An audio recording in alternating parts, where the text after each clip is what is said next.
Morning, welcome back to the channel.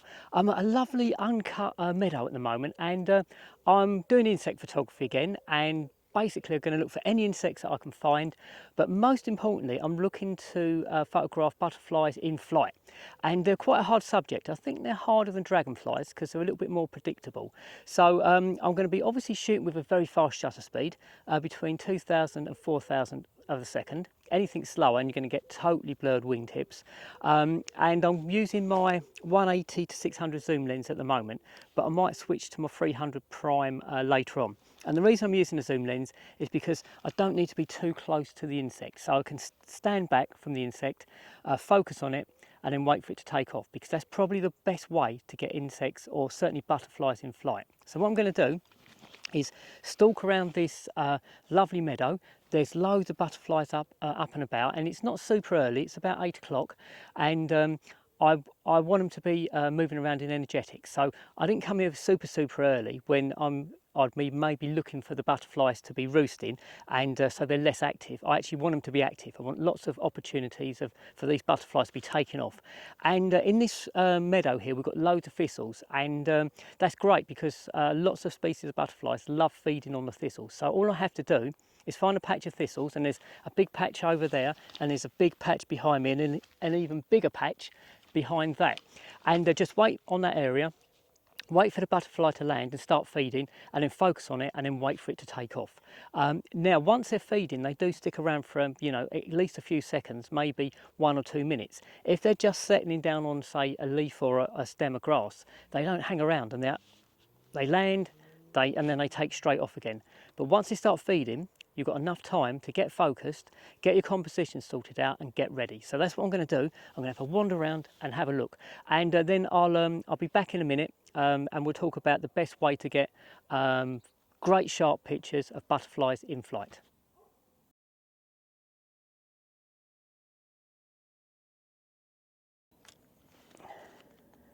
Right, I'm focused on a butterfly, and I'm going to just wait for it to take off now. And it's feeding on a thistle, so it might take a little while, but we'll see how we go. Yeah, okay, I've got it. And it's a case of, right, so it's just flown off, it's landed on another thistle, so I'm going to get on it again, because this is a numbers game. The more pictures you take, the more chance you've got of getting at least one of them in focus. So I'm back on it again now, and we're focused up,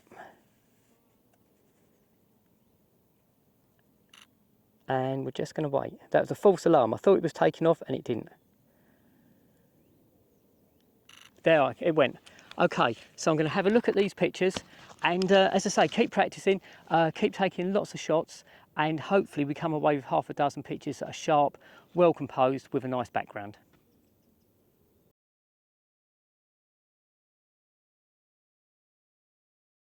One of the best ways to get sharp pictures of butterflies is to use pre-capture.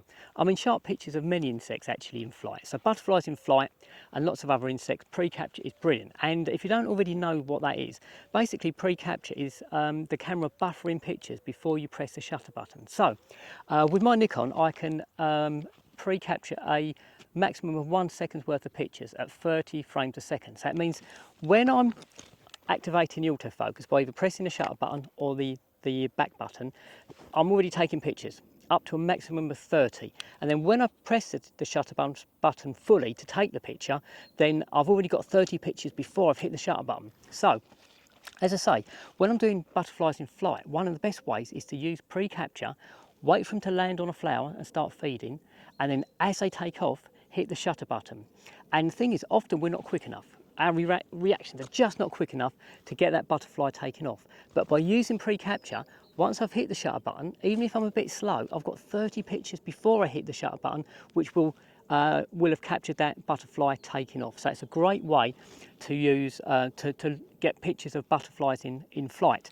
And the beauty of the pre-capture is, once I get to 31, 35, 40 pictures, I've never got 40 pictures before I hit the shutter button, because it starts to recycle and dump the first picture. So you've always only got 30 pictures before I hit the shutter button. So I've not got to wade through hundreds and hundreds. It's not like leaving it on continuous shutter release and just taking loads of pictures and hoping that the butterfly is going to take off while you've got the shutter button pressed down. It's much better than that.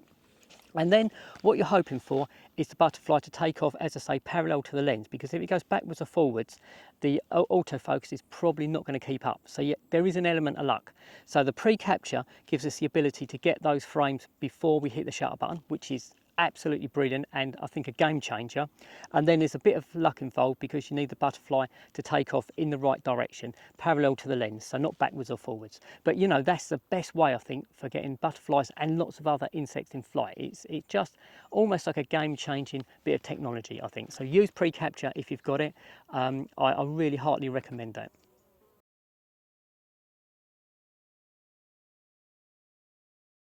As I mentioned earlier, you need a fast shutter speed because these small creatures are very quick. I think 2,000th of a second minimum. If there's enough light, 4,000th of a second will be better. And today, I've got a bright day. There's loads of light around, so I can shoot a 4,000th of a second around about ISO 1600, maybe even 800, but around about 1600. This is my 180 to 600 lens, so its maximum aperture is 6.3, so I've got it wide open, get as much light in as I can, and I'm shooting at 4,000th of a second. Now the only thing is, if you've got slightly lower light levels, then it's a compromise between the shutter speed and how high you want to go on the ISO, because obviously with the ISO, the higher we go, the more digital noise we get, and you know that can actually degrade the image quality. So I think it's a compromise, but on a bright day, try and set a 4,000th of a second. If it's a bit duller, maybe go for 2,000th, but you will get more blurred pictures due to subject movement because they are quick when they take off in particular. So shutter speed, nice and fast. As I say, lens generally wide open because it's not like a macro shot using a macro lens where we're really close. We're standing a little bit further away from our subject. So that means depth of field is not a huge problem, I don't think. And then the other thing is, and this is really important, look for a reasonably clear background. Now, over that side, there's a load of brambles and they're also great for attracting insects, but the background tends to look a bit messy. You know, it looks sort of like complicated. Whereas if you can get a butterfly on the top of a thistle over here, and then get sort of level with that butterfly, then you're shooting across the field and the background drops out of focus really nicely. So you get a nice clean background and the butterfly is a lot more, it notices a lot more, it stands out more, it's a lot more prominent than if you're shooting in brambles where you've got a messy background. So I think backgrounds are important, shutter speed is important, and pre-capture is, yeah, a game-changing bit of technology.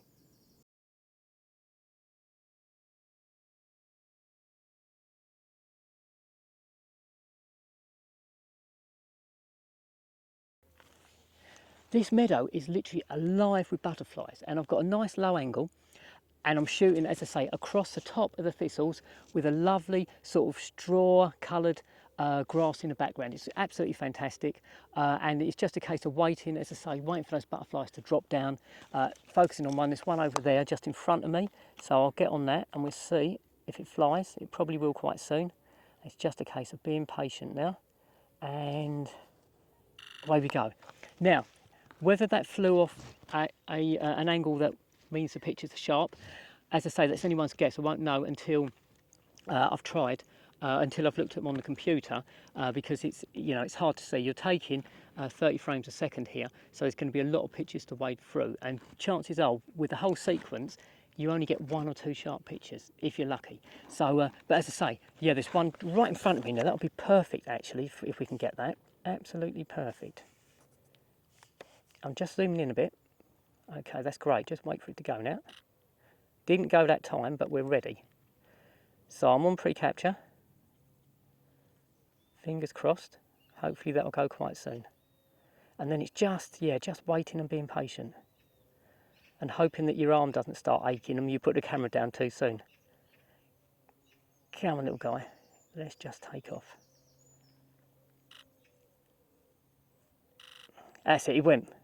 That's nice. Okay, let's have a look. See if we've got anything there. Yeah, might have one. Not sure, but fingers crossed. And it's just landed back on a similar flower, so I'm going to have another go. So that's about it for the minute. I'm going to spend a couple of hours here. I might go and change lenses and put my 300 prime on. But at the moment, the 50 to 600 is great, but the prime I can shoot with a wider aperture if I need to. It goes down to f2.8, although I'd probably only shoot at f4 to give me just a tiny bit more depth of field. If you've got a bit more depth of field, obviously, the chances of getting some more in focus pictures increase. But again, if you shoot with too high a f number, then your ISO is going to go up too high. So it's a case of compromising between the ISO, the shutter speed, and the aperture. And to be honest, the shutter speed is king. We need a fast enough shutter speed to freeze the motion of that butterfly, and then we match the aperture and the ISO to it. So generally, with this lens, because it's 6.3, I'll shoot wide open. With the 300 prime, I've got the option of going for f4, or if I wanted to, f2.8, but then again the depth of field is a lot less. So I'll probably go f4 just to give me a little bit more depth of field, so I've got the possibility of getting a few more keepers. And this is a very hit and miss type of photography. So I'll say, I'll talk to you in a little while, guys, because there's a lovely cabbage white just landed over there.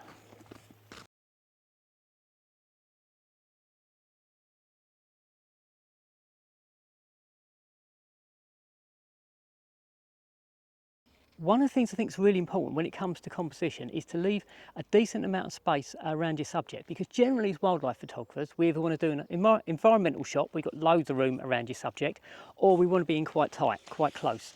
Now with the butterflies, because we don't know what direction they're going to fly off in, it's good to leave a bit of room around them because they're quick and they move a remarkable distance in a short amount of time actually. And the other thing is as well, generally as wildlife photographers we'd use rule of thirds. So we put the animal off to one side and leave lots of negative space for it to either look into or fly into, for example. But with butterflies or butterflies taken off, we don't know what direction they're going to go in. So I tend to leave my subject in the middle and then I'll crop it into rule of thirds because I've got room to do that because I'm leaving more space. So I need to leave lots of space around the subject so it can go off in any angle, and I've got room to crop, and I generally leave it in the middle of the frame again because I don't know which direction it's going to fly in. So it's a much looser composition than you would normally do for wildlife photography, but I think all these things help to increase the success rate of of your picture taking session. So yeah, that'd be my advice. Leave some room around the subject and go for it. Leave it in the middle of the frame because then it can go left or right, up or down, and we're good to go.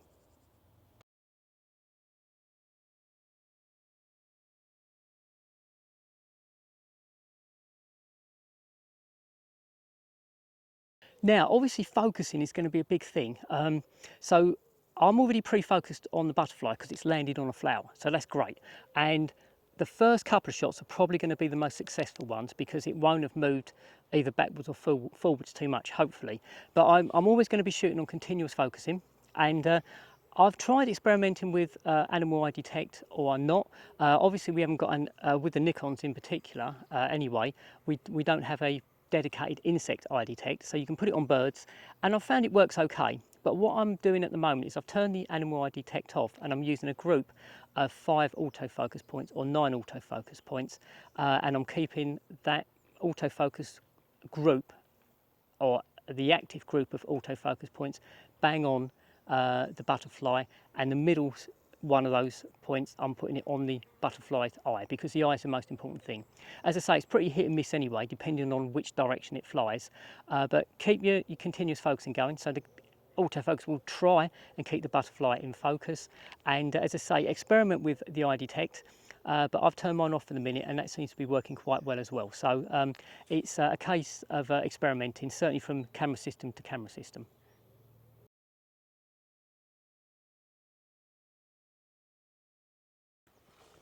So I'm just working along the edges. So this meadow has got some paths cut through it, which is great. Oh, we've got a small common blue right in front of me.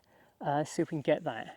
I don't know, I think it's going to fly off too soon because they're flitting around quite a bit, but we'll see. Right, let's come back. Got it, okay. Oh, it's just gone. Not quick enough that time. They are particularly quick, but there's a little, yeah, it's landing. It's not sticking around for very long. So I'm trying to get into an angle where I can get a decent shot of it. There we go, where are you? Yeah, gotcha. Okay. Oh dear, just missed it again. They are so quick. They're not spending very long feeding. The large whites, the Essex skippers and the gatekeepers, they're all sticking around a bit longer, so they're easier to get.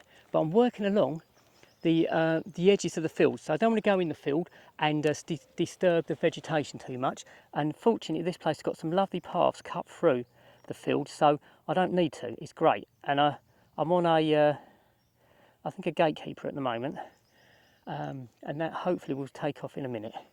Yeah, it's not showing any signs. So that's the thing. There's so many butterflies, I won't wait for that one. It's there for ages. But I'm working up and down, and there's so many subjects.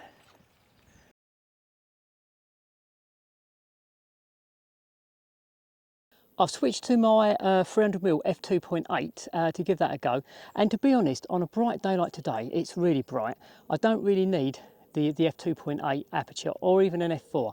My 180 to 600 at f6.3 was still giving me a nice low ISO, so a good image quality. I could have probably shot, and I did a few I think at f8, and it was still fine. But I wanted to give this a try because I haven't used this lens very much. I haven't used it for ages, and I wanted to see how good it was, or if it's, you know, a decent lens to use for this type of photography. And I've had 15, 20 minutes, and yeah, it's been working really well. 300mm is, I can get close enough to the butterflies because I don't want to be super close, as we already talked about. And I shot at f4, which gave me a reasonable, you know, enough depth of field for the butterfly. I could shoot at f2.8, but now on a day like today, I don't think it's a big deal really. I think I probably would use my zoom lens because that gives me the flexibility of framing. But where this will really come in handy, and I've not used it for this before, is if I'm out early looking for roosting butterflies or insects, because the light levels will be much lower.